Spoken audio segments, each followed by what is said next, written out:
বলেছেন ইয়া আইয়ুহাল্লাযীনা আমানুত্তাকুল্লাহা হাক্কা তুকাতিহি ওয়া লা তামুতুন্না ইল্লা ওয়া আনতুম মুসলিমুন। আল্লাহ পাক বলেছেন, হে ইমানদারগণ, তোমরা আমাকে ভয় করার মতো ভয় করো আর মুসলমান না হইয়া ওই অন্ধকার কবরে আসিও না। তো আল্লাহ পাক বলেছেন, তোমরা এই ইমানদারগণ, তোমরা আমাকে ভয় করার মতো ভয় করো। আমরা ভয় করবো আল্লাহকে, কাকে? আমরা সবসময় ভয় করবো আল্লাহকে। আমরা কোনো দেশের সরকার, মন্ত্রী, এমপি, আমরা কাউকে ভয় করতে চাই না।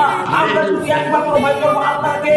আমরা কোনো শেখ হাসিনা, কোনো হাসিনা, আমরা কোনো মোদি, আমরা কাউকে পারি না। আমরা শুধু একমাত্র রাজত্ব করবো আল্লাহ।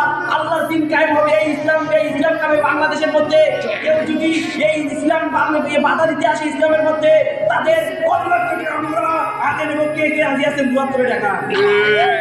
নারায়ে তাকবীর। তো ভাই, আল্লাহ পাক কোরআনে বলেছেন, ইয়া আইয়ুহাল্লাযীনা আমানুত্তাকুল্লাহা হাক্কা তুকাতিহি ওয়া লা তামুতুন্না ইল্লা ওয়া আনতুম মুসলিমুন। তো এই পর্যায়টা বলে দিলাম।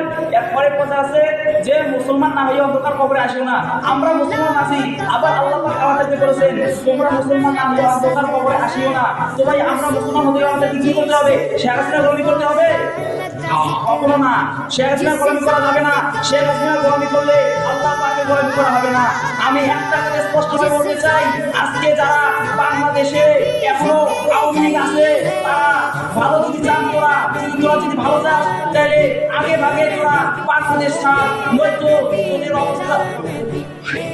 তোদের অবস্থা একবারে শেষ হয়ে যাবে।